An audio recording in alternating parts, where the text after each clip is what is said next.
welcome to this episode of the Dealer Playbook Podcast. My name's Michael Cirillo. I am excited to be joined by FinTech founder Andrew Lemoine. He's going to share his inspiring story about climbing the ladder in the car business. But more importantly, I hope you listen carefully because he's going to share how you can do the same. I'm super excited about this. I want to talk to you and just kind of dig into this. I mean, you've had a very interesting career. You've been in automotive. You've been a general sales manager. You've been a general manager for dealership. Now you're in the FinTech finance world, SaaS founder, building teams, building this awesome business. So I want to just dig in. What was that journey like for you? When you were in dealership, did you have aspiration to break out of that and move to the quote unquote other side of the fence? Yeah. Hey, Mike, I'm excited too. And yeah, I feel like this is episode 2 because I think we just did episode 1 before we started going. Yeah, I never imagined doing this. Like, this was never part of the plan. I think when you start off in retail, the plan is just to continue to work your way up that food chain and, maybe own a store someday. And that was probably all through my 20s, the dream, the big goal and the vision. But I started to become obsessed with tech, right, about 4 or 5 years ago, and just seeing all these tech companies and, reading on just Crunchbase and just, kind of getting obsessed with what's going on in the Silicon Valley. And it just, I don't know, really intrigued me. And it became really interesting as a retail car guy. It's all I had known. Like, my whole adult life I'd spent in retail automotive. I just kind of became obsessed with it. And I thought I knew enough about it to make a jump. And I'll tell you, I didn't know any, I don't know if you could swear on this, Sure. But I didn't know jack shit. Right. And I thought I'm ready to do this. I'll never forget. I had an idea that what made me leave auto is I had an idea for an app. And when I quit, I went and told my wife, I said, we're going to be rich, we're going to be a millionaire. I got this app idea. This is it. And start shopping, honey, start looking for the houses, we're on our way. And, dude, 2 years of just failure after learning, that app never got launched. And I learned so much, and I got pulled into this world of tech and sprints and just, code and DevOps and UI UX and all the stuff you don't learn in retail auto. Mm-hmm. And, I know you can relate to so much of this, Michael, because I know that you too know both sides. You know both sides of the business. So you have your own technology company that you own and run, and you also work with dealers every day. So you see their side. And so much of the tech side is actually, it's interchangeable, because when I start to learn it, I'm going, I wish I knew this when I was running dealerships. I wish I knew how to run a stand-up. I wish I knew how to generate this type of report. I wish I knew how to actually think in sprints and an agile approach, and all this makes sense. Right. And I didn't know any about it. I didn't know about, Slack and Jira and Trello and project management, and all this stuff. You just don't know about it. You're sitting there doing your CRM, and it's just, it's really interesting. But yeah, I knew nothing. And this was not part of the plan to get into technology, but it's kind of where, I got pulled from my interest, and now I'm obsessed. Now I love it. And now we're getting to a point where starting to really catch, and we're working on some really cool stuff. And like I said, it's taken the years of screw ups to learn. And, one thing that I do really believe is that there are more lessons in failure than there are in success. And that for me anyways, that really holds true, because when you screw up, man, do you ever learn a lot. And it's like, okay, now I know what not to do. Right. Yeah, totally. It's almost been the process of elimination of what not to do to figure out what to do. It's the light bulb, right? I didn't learn. What's the famous quote? I learned 1,000 ways to not build a light bulb or not make a light bulb. Right. Yeah. Right. Yeah. It's, what? And that's funny, because this is a lesson I'm going through, kind of helping my kids be more self-aware of. And obviously they're 11, 9, and 7. So the way they're going to grasp it. But, you know, pointing out to them, because I feel like that's something I wish I would have understood to a deeper degree just growing up and even getting to this point. Like, you will fail a ton. Like, you're going to fail more than you win. Right. But those failures are crucial if you ever want to win, right? Like, that's kind of the love-hate relationship with failure, because it sucks in the moment, you know, like sure. You're speaking and it's deja vu. I'm like, oh man, all those times where I'm like, hey, we're going to drive this kind of a car and like, get ready. And like, you know, we can, and write-offs and blah, blah, blah, and all this kind of stuff. And you're like, oh yeah, no, it's not panning out the same way that I anticipated. Right. But you know, what's funny though, is like, I mean, so how did you get into the car business to begin with? Because I'm guessing you didn't grow up thinking you were going to get into the retail business either. You know, I've yet to meet the person that did, unless, you know, there was a family business, right? Like it's kind of, you know, everyone says it's an industry you kind of get into by accident. Right. And yeah, you kind of fall in love with it. So look, I was looking for a summer job. I was like 17. And I saw a job application for a detailer at a local Volkswagen dealership, and I'm like, all right, you know, I like cars, I can wash them. So I applied for the detail job, and as I'm sitting there detailing the deliveries for these lazy, disengaged salespeople, I'm watching them, and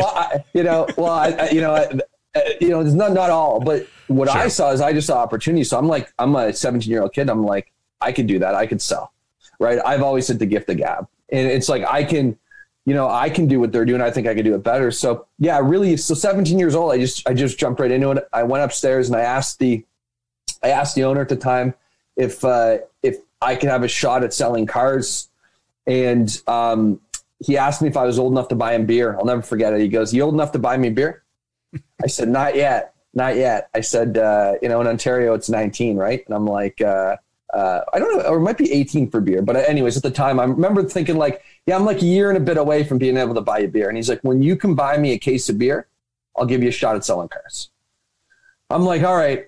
So I walk downstairs, and as I'm walking back to the wash bay, there's a customer on the lot and all the sales reps are busy. This is 2 minutes after I just got told, "Come back when you can buy me a beer. So, get back to your wash bucket." And, this girl comes up and she's like, "Hey, I'm looking at this new Golf. Is there anybody that can help me?" And I'm like, it's kind of one of those pivotal moments, man, where it's like, I'll probably remember that moment for the rest of my life, because I sat there and I'm like, you're like a kid. And I'm like, yeah, I can help you out. And I just made this ballsy, like literally put my job on the line because I'm going against what the dealer principal just said. Right. I'm like, yeah, no, I can give you a hand. And, ran inside, got keys and went on a test drive in a new Golf, came back, somehow figured out a way to work out payments and closed the friggin' deal. So 2 hours after the DP said, "Come back when you can buy me beer," I'm standing in his door with a Visa in my hand and a worksheet. Don't really know what I'm doing yet, but I think I just sold a car. And that was it. It's like, okay, you just got yourself a job. Right. And it just fell in love with it, man. Like right away, just, got obsessed with this whole sales thing. I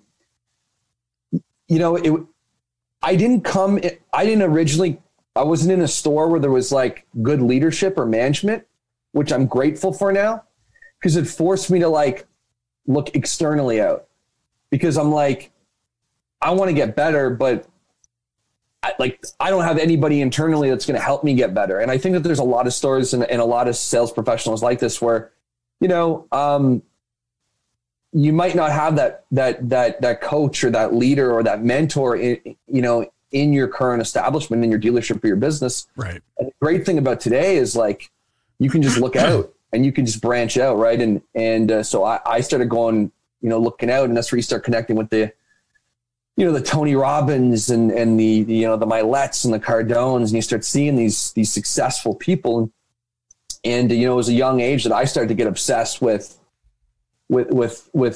just self-taught and leveling up. And it's been interesting. So Yeah, and I just kind of, worked my way up. Like, I think there's a lot of people go through the same thing I did, right? It's like you get promoted to sales manager, you get promoted to general sales manager, you get promoted to general manager. Like, you just, you work your way up through the ranks and you learn it all. And so I'm grateful that I did all that, Michael, because, I've worked in like any position that's in a variable ops side of the business I've worked in.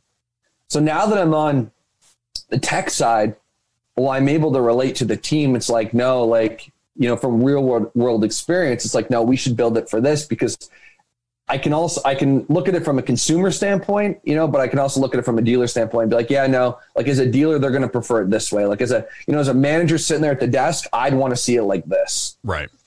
So it's definitely helped for sure. Do you see yourself? I mean, have you always been a risk taker? Because one of the things I'm picking up is like, hey, okay, the dealer principal tells you something, there's a risk associated with whether or not you go against that. You saw something in yourself, right? Where you're like, hey, I'm going to take the shot. Yeah. Same thing as you climb the ladder, right? Because I mean, there's who knows how many retail professionals there are, sales professionals in the industry. But the number that rise the ranks, so to speak, is, the 1%. Sure. So have you always seen that in yourself where you're like, hey, I'm just going to take a shot. I'm going to take a risk. And if so, can you articulate maybe like for the individual that's going, man, what do I got to do to prove myself or to show myself? So that they have an understanding of maybe what you did to make that happen. Yeah. So sorry, Michael. Absolutely. This is the joys of working from home. You got a baby there? Are you going to say hi? Because I'm on a live podcast there. It's my little girl, Ashton. Hey, Ashton. Well, I got you in my headphones, so I'll come up and see you as soon as I'm done here. Okay. I know. I'll see you real soon. It's your change because you gave me money. Okay. Thank you, honey. All right. The quarantine life, man. That's it. We were on a big partner call the other day and the same thing happened, but people just laugh because everyone's going through it. I don't care who you are and what your position is at the company. Totally. That is happening with everybody. Yeah. So the COVID thing leveled the playing field for everyone. Like, yes. And you know what's actually kind of cool about it? Like I love that happened. And my first thought was, dude, I'm leaving that in the podcast because it's so real. It's so authentic. It teaches me and the audience about who you are. Like, cool, I'm a titan of business. But you know how many titans of business have lost everything that matters to them? Right. And so I love, just seeing that and like, the engagement with kids and our industry needs to understand more of that. Sure. You actually, and this kind of feeds into, because I want to hear your what you have to say about like what it took to rise the ranks. But you wrote an article on LinkedIn talking about how obsession is needed. Right. And I think a lot of people forget that family is one of those things that you ought to be obsessed about. Yeah. How do you, so climbing the ladder, risk take, like, do you see yourself as a risk taker, or what is it in your mind that's like, I'm just going to go for it? Yeah. Big time. Big time. So like go for broke, man. If you're going to do it, like, and I've just had this mentality, ever since I've been a kid, and, sometimes it gets you in trouble, right. Because you're just not afraid to take big risks and go all in, whether, that's something good or something bad. But I think I've always been this extreme, if you talk to my mom, like there was no in between. It was 0 or 100 with Andrew. Right. So it's like, if I'm doing something, I want to go all in. So I don't know where that wiring came from. I come from I come from a good family. I come from a modest middle-class family. Dad's a bus driver and a train operator. And, mom worked at the local hospital for 30 years. Wow. And ever since I was, a kid, I just wanted to be successful. And I would see, people drive by in the Porsches. And I don't know, like I just had this voice in me since a really young age. It's like, I'm going to get that. And nothing in my environment would suggest that that's a thing, Right. Nothing. right? Everything was like, well, no, like, being taught about, bills, and you're going to get in debt and go to college and get this, getting a bunch of student loan debt, and then, get a career. And, if you work really hard, you can, you're going to maybe make 80K a year and just do the whole, the whole program thing. And I'm like, I don't know. And now you're a business owner and you're like, dude, I don't want to make 80K a year because then I'm going to have to pay a bunch of tax. Yeah. And I'm ADHD. Okay. I'm diagnosed ADHD. I was diagnosed ADHD from a young age. And I think in a lot of regards, it's helped me because I have the ability to phase shit out. So when I was being told all this stuff and the programming was happening, I wasn't really listening. Yeah. Right. Yeah. So where a lot of the other students were sitting there listening and taking it all in and letting somebody set their life up for them. I'm in class daydreaming about that new Porsche. Right. So it's I wasn't really paying attention. In school, I was a terrible student. My grades were just terrible. Right. Yeah. And there was this kind of, I don't really care. And it was it seemed so bad, but there was just this belief, Michael. I think you get a belief in yourself that, I love 50 Cent's first album cover, Get Rich or Die Trying. Right. And it's just I don't know how far I'm going to be able to take it, but I know that I'm never going to quit. Right. Right. So I'll never quit. I'll just keep trying. Sure. And Milette's got this saying where it's you got to be that ocean against the rocks. Right. And we say this all the time in our company. You just got to keep pounding the rock, man. And you're slowly, you got to keep pounding it. There's no shortcut. Overnight success is not a thing. It's not real. You listen to any of these super successful people and they'll all tell you, I'm a 20-year overnight success. I'm a 30-year overnight success.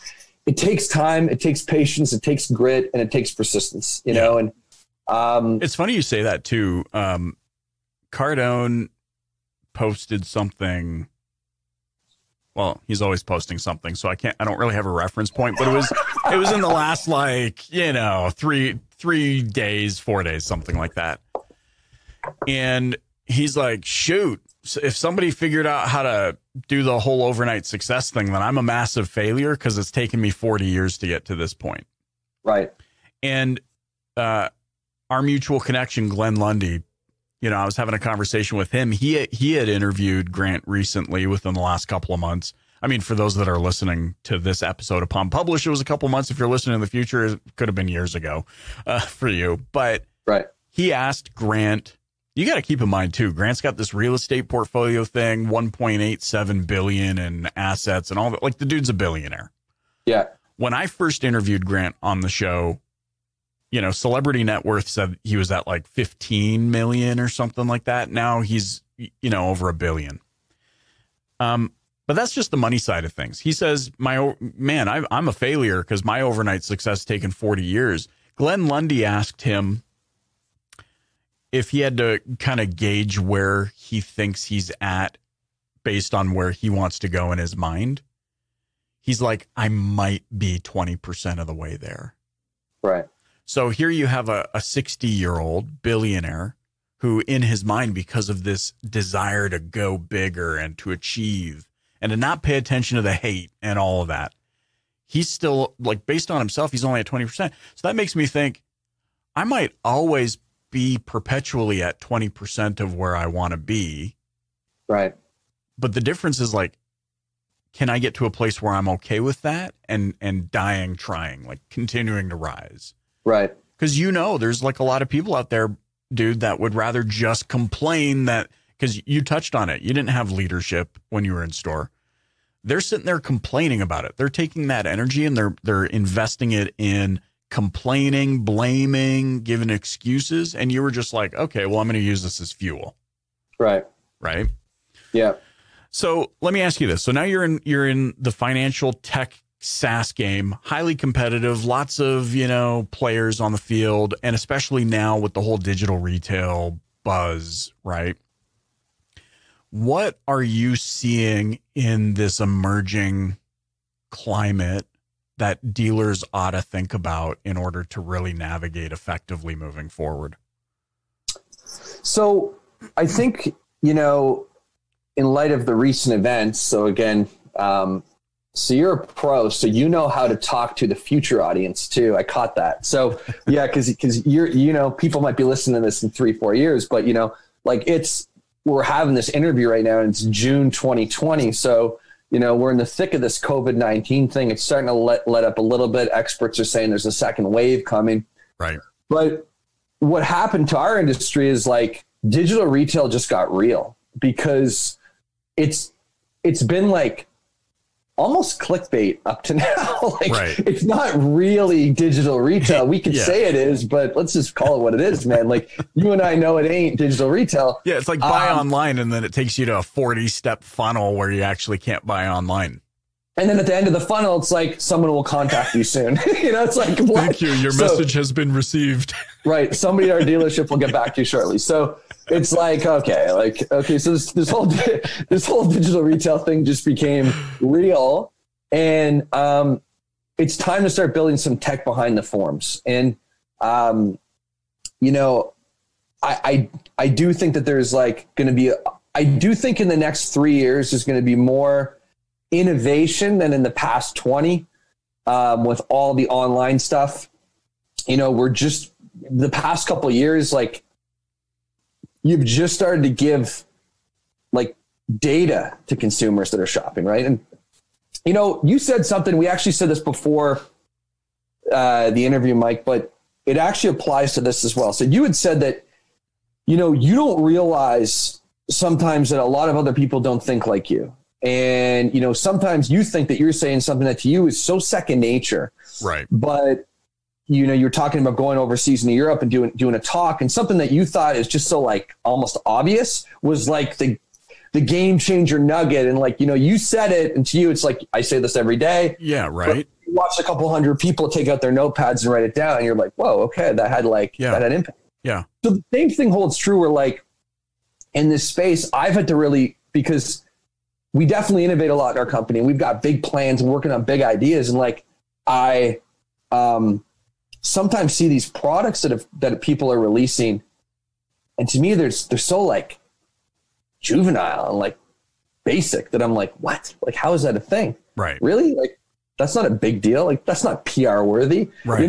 Yeah. Yeah. But then then the company becomes a $50 million company. And I'm yeah. Dude, an API feed that, we could build that in a week. Yeah. That wasn't anything. Right. But it's but then I got to realize, and sometimes, when we have our internal discussions, it's hey, maybe we got to simplify some stuff, and maybe the big picture long-term goal can be this complex AI fintech thing that we're working on. But, let's just look at what tomorrow looks like, because obviously the industry is not maybe where we think it is with a lot of our assumptions. And you learn, right? Assumptions is a big thing that we audit. We audit our assumptions every day. Well, what assumptions are we making? Well, we're assuming that every dealer is thinking like us. Well, they're not. Right. So yeah, you gotta audit yourself and take a step back. So I've learned that in a lot of aspects that the industry is a lot more antiquated than I'd even thought. Yeah. It's oh, okay. So this, this thing is, I guess, revolutionary, if you will, because to me it's so basic, but I guess if dealers aren't even doing this and that, you can't just introduce D before you do A, B, C. Sure. So yeah, there's a lot of innovation coming in, and we've really kind of, laid claim to, I guess, fintech. We've made a decision to go all in with the fintech because I am ADHD. I do need to be put in check a lot. I'm certainly a squirrel with the ideas and the partnerships, and I'm always coming up with new. But when you vary into a bunch of different verticals, it can get really, really hard as a team to manage. So as a team, we've just really said, okay, look, let's just focus right now on fintech. Anything that we do, we want to really focus on the credit and finance side of the digital retail revolution, if you will. Sure. And digital retail became real And I think one of the biggest things in the industry we have to figure out how to do is to really mirror and match it to the in-store, because, hey guys, like the $30 million buildings aren't going away. They're not going away tomorrow. They're not going away in 5 years. Like, there's a lot of investments. There's a lot of image. So it's like, okay, we got to really match these up, and just really match up the experience where it's one and the same. So yeah, so that's what we're doing at AutoCorp, is we're really focusing on, fintech. And, it started with an acquisition of a lead generation company a few years ago. We bought Car Loans Canada, and, thought we'd get in that space, which has been interesting to say the least. But it's a space that really needs some innovation, because the old lead gen model just hadn't been changed. And to me, again, it was mind boggling that certain companies that became the size they are, what I consider this like very basic model. Right. But they did. You know what, though? It's what's interesting as I'm listening to this. I love this, because there's so many conclusions that are easy for us to make based on whoever gives us the data. For example, Google gives us data, and this is not a knock on Google, but they'll give us their data points. Here's how customers buy cars. And then all of us go, oh, crap. And that forces the narrative of obviously like where Google wants us to ultimately get to. Sure. Right. And the same thing happens in fintech. It happens in web, CMS world. It happens like everywhere. And we all scramble and we're like, oh, man, we got to. And we forget sometimes, like you're saying, you're talking about the simplicity of a process or a tool. And that just like, you're like, obviously, that was our starting point. How is that their ending point? Right.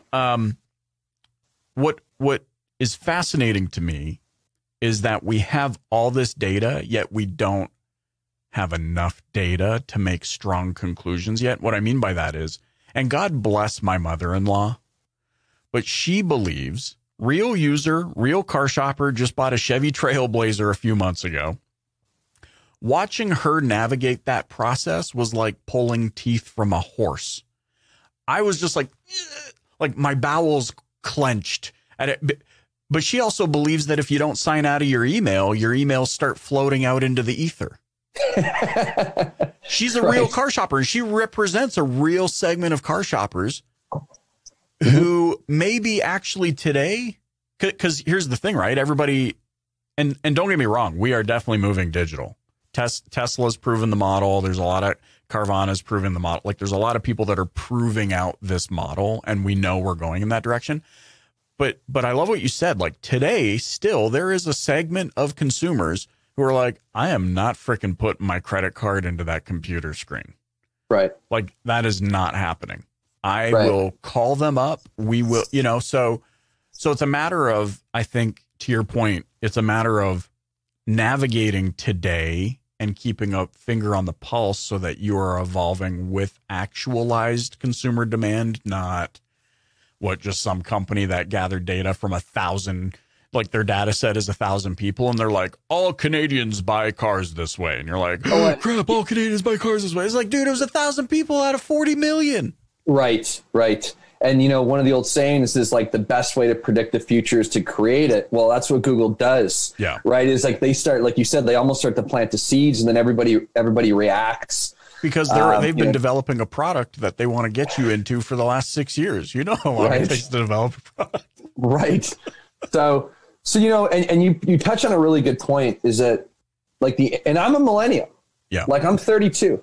Okay. And, I should be the one tooting like only digital. And I'm just like, no, like it's a hybrid approach, because you know what? Your mother-in-law, my parents, they're still very much shoppers. Yeah. My parents will probably buy a couple more vehicles before they're not buying vehicles anymore. Right. So to me, it's like to go all in on any, it's not like digital or nothing. Right. It's a traditional or nothing. It's like, no, guys, it's a hybrid. It's just like, it's not, to me, like digital retail shouldn't be classed as this, like it's retail. Yeah. So like, it's like the world. Yeah. Like it's 2020, like technology is evolving. Like it's just retail, guys. Right. Sure. So start to embrace like the tech side, but it's also not this like all or nothing. Cause what we also see is like, we've also seen a lot of these companies try to come out and be digital only dealerships. How'd that work out? Right. It's like, it did, like, you see them pop up and then they're gone. It's like, It didn't really work. Right. And that's why, like, CarMax and Carvana, like, there's a very physical element to the business model, and it's truly a hybrid, if you will. So yeah, I feel that that's the approach that dealers need to be taking, right? Is that of a hybrid. Love it. So in winding down here, speaking about this hybrid approach, what is your recommendation for the dealer that's like, yeah, I know I got to move in that direction. I know I need this hybrid approach. What should my focus be today? So I think as a dealership, and it's where we kind of started this call, I would recommend that you really audit and take a look at technology companies. And what I'm seeing is I'm seeing a lot of tech companies that are becoming dealers. Now, what's going to be really interesting is when the dealers decide to become the tech companies, because the dealers are the ones that have the true resources, the true experiences, the true, physical locations, facilities, the OEMs, the backings, the licensings, it's a lot harder for these tech companies to become the dealers, but they're still doing, they're pushing the way towards it. A lot easier for a dealer to become a tech company. So here's what I'm saying is, if you're a dealership listening right now, ask yourself this, like, do you have any developers that work for you? Is that a thing? Like, what's a developer? Like, you, like, up in the BDC center on your second floor, is there an area for, what about a data scientist? Michael just referenced data. Like, I've yet to see the dealership or the dealer group that has a data scientist. Well, guys, do you know how much of your own data, like, we drop the ball so much. So many vendors are created just off your own inefficiencies in store that I think dealers need to just start taking a lot more of a tech approach. So again, I'm not saying become go all in on digital only. No, I'm not saying that, but I'm saying that you need to wake up to this technology and maybe hire a developer. Right. And maybe start, and I'm not saying like host your own sites tomorrow. And I'm not saying that, but if you had an in-house developer who could work with your vendors and your partners, do you not think that would like make changes and iteration and innovation in your company a lot easier? Yeah. Right. And things like data scientists, things like UI, UX. Again, I didn't even know, Michael, when I left retail 4.5 years, I didn't know what that meant. Like I had to Google like UI, user interface. Okay. Yeah. Like UX, user experience. Oh, okay. Right. What does that mean? And I still think it's like, it's the experience that the user like goes through when they're using your digital products. Like, okay. Yeah. It's like, these are like full-time job. People are like, yeah, man, like it's like a 6-figure role. What? And it's like, what's QA? Quality assurance. What the hell does that mean? Oh, they test. Right. What do they test? They test the digital thing you just made. They tested amongst an array of devices and web browsers, and they figure out. So again, from a dealership perspective, you're sitting there listening in as a dealer principal or as a general manager, you really need to audit your current business today and start to look at some of these maybe additional roles that don't exist.